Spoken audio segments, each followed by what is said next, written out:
个新的消息，请注意查。 We would like to notify you that you have not been selected for this role.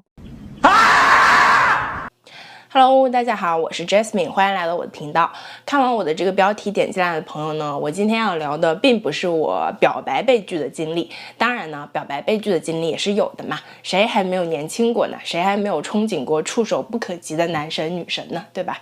但是呢，我今天要聊的呢，是我几次的面试被拒的经历。这段经历其实对于我来说是有很大的启发的。这段经历呢，颠覆了我的两个非常重要的认知。第一个呢，就是我根据我自己的经验啊，我会觉得说在澳洲只要是我拿到面试的机会，我就大概率可以得到这个职位，其实是不对的。第二个呢，是当我们面试失败，那一定是我们表现不好啊，或者说我们的能力和精力达不到用人单位的预期啊，其实这个也是完全错误的。那事情是这个样子的，我在美孚的那段工作结束之后呢，就是我的合同结束之后呢，我就开始着手找工作了。那时候因为已经是年底了，所以我会认为说工作机会可能是挺少的，但是事实证明呢，大公司的工作经验还是很有用的。我在这份工作之前，可能我去投几十个、100个简历，我都不一定能得到一次的面试机会，但是我当时就2-3个星期之内吧，我一共投了30个左右的简历，然后我拿到了3个面试的机会，再加上我之前的中介给了我1个面试的机会，相当于说我那段时间是有4个面试机会的，而且所有的职位我都是挺满意的，有2个是政府的工作，有一个是一个 super 的公司，就是养老金的公司，另外一个是航空公司。我当时就是特别的踌躇满志，然后再一遍一遍的去看我的简历啊，准备我的面试的这些问题啊，并且呢，有很多前置的工作我都是做得很细致的，比如说呢，去了解公司的产品和理念，在 Glassdoor 上找公司的评价，找之前出现过的面试问题，还有说在 LinkedIn 上搜索这个面试官，了解他们的职业背景，然后去找我自己的背景和他们有什么相似的地方。但是非常遗憾的是，这4个面试我通通都失败了。更惨的是呢，接下来呢就爆发了全球性的疫情，后面的事情呢大家大概都知道了，所以我的职业生涯呢又出现了一个很长的空档期。所以当时呢，我就特别的挫败，因为每一个职位呢，我的技能和经验都是完美吻合，甚至是我的能力比他们要求的还要高得多的。我面试时候的表现也是非常的自信满满、踌躇满志，所有的问题都回答得非常好。我就觉得我整个过程下来没有任何问题。我当时就在想，他们这些公司是不是真的要招人，还是说他们只是打一个广告来增加自己公司的知名度？我这么优秀的人才他们都不招，他们是要上天吗？直到最后一个面试官给我打电话说你这个职位的申请并没有成功，然后我当时呢再去看很多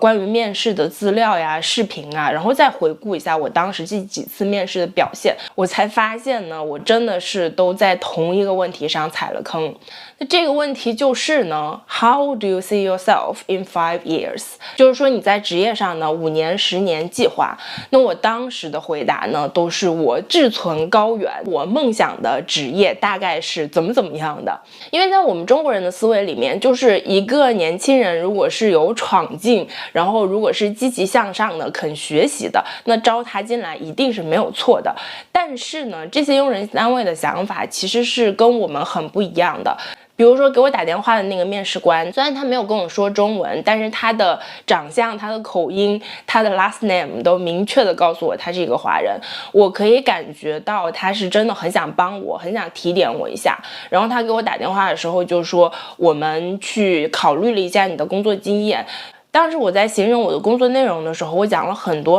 比如说对于一个 project 我是怎么样从第一步一直是做到最后一步的，我在每一个步骤当中担任了哪些的角色，我又是一个技术的背景，那在这些项目当中我起到了怎么样的作用。然后这个华人女生呢，她就悠悠的说，你一个人的工作内容是需要我们11个人的团队去做的。当时在面试的过程中听完这句话，我还没有觉察到到任何的异样，我就感觉是他在夸我。实际上这就是一个他招不了我的一个信号了。其实呢，我一直到现在都非常感谢这个面试官给我打的这个电话，他当时说的呢也非常的委婉吧。然后他当时就跟我说，我们是了解你的工作能力的，但是呢，这个职位对于你来说是一个相对基础的职位，所以我们还是决定呢把这个职位给一个工作经验更少的 candidate。因为我们在招人的时候，我们考虑的不仅仅是说你能不能干完这些事情，同样也需要考虑这个人在这个职位上能不能得到进步，能不能学习。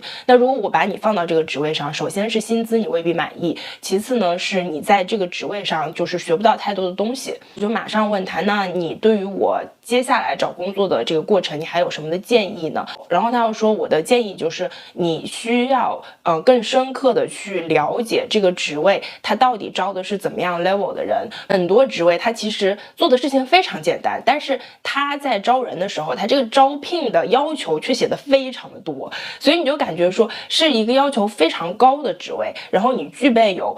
那么多的能力，你才敢投这个东西。实际上呢，就像我们写简历一样，那我们自己的工作经验，我们自己的一些技能呢，我们也相对的是有一些润色的。招聘也是一样的，他们会写的呢拔高一些。求职者呢，惯性的思维就是我需要投一个说我的能力完全能匹配上的职位，甚至是我需要投一个我的能力完全是比这个要求还要高很多的这样的一个职位，然后我才是稳的。有很大的可能呢，实际情况恰恰跟你想的相反。在澳洲很多的大公司，包括很多的政府机构呢，他们的组织架构是非常的复杂的。那一个新人进来需要很长的一段时间去认识他们的这个组织架构，学习他们的工作方式，包括说熟悉他们用的这些系统，认同他们的企业文化。所以说呢，是需要很长的一个适应的过程的。所以在很多大公司招人的时候，他们注重的第一点就是一定要稳定，在稳定的基础上才是学习能力强，工作能力强，